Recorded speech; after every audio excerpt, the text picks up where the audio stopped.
Fungsi komunikasi. Komunikasi merupakan bagian penting dalam perusahaan, seperti komunikasi antara karyawan, manajemen, staf, atau pelanggan. Dengan komunikasi efektif, dapat menjadi sarana pertukaran informasi antar pihak untuk menjalankan semua lini bisnis.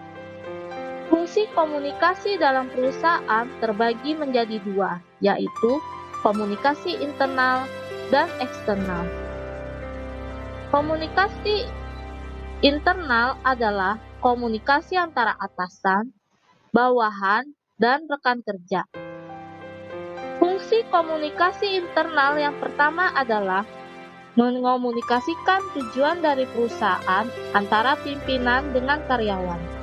2. Menjelaskan perubahan kebijakan direksi dan manajemen agar karyawan memahami dasar pengambilan keputusan yang diambil.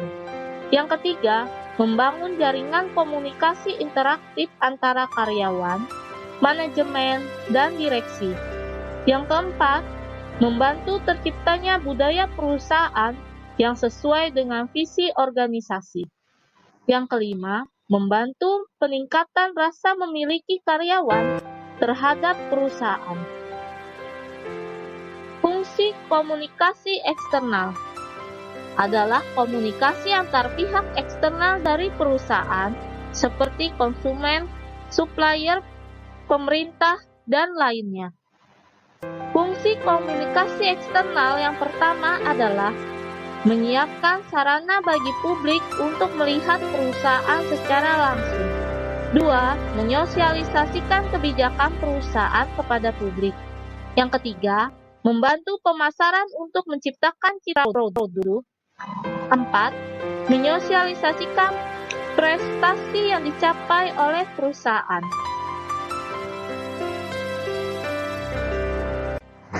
Cara berkomunikasi di tempat kerja dengan baik. Yang pertama, jangan berbelit-belit. Hindari berkomunikasi terlalu panjang atau berbelit-belit atau tidak jelas. Sampaikan apa saja dengan cara yang sederhana dan tidak rumit. Katakan yang perlu diungkapkan tanpa mengurangi inti yang dimaksud. 2. Saling menghargai. Perbedaan kebudayaan sangat lumrah di tempat kerja. Oleh karena itu, kita harus saling menghargai. Hal ini dilakukan agar kerjasama berjalan dengan baik. 3.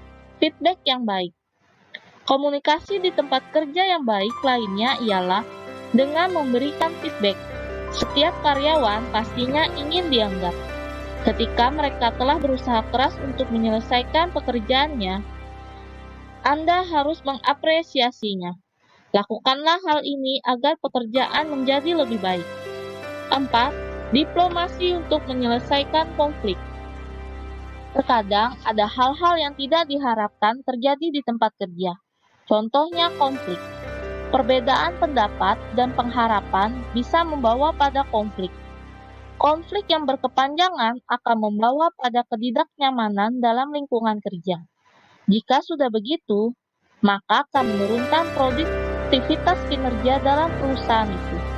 Hal ini bisa kita atasi dengan membiasakan berbicara yang baik di tempat kerja. Masalah diselesaikan dengan pikiran terbuka serta tidak memihak satu sama lain.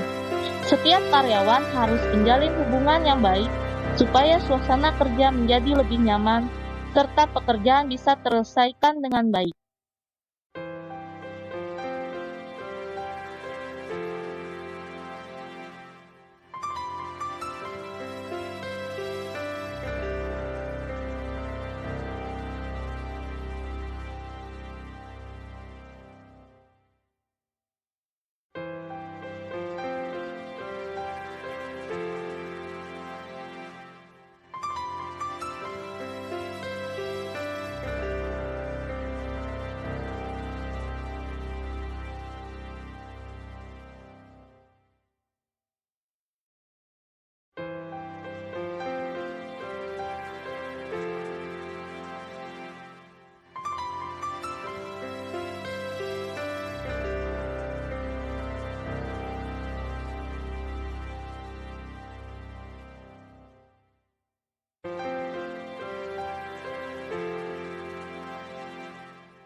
Materi selanjutnya, kita akan membahas bab 2, yaitu pemberian bantuan pelanggan internal dan eksternal.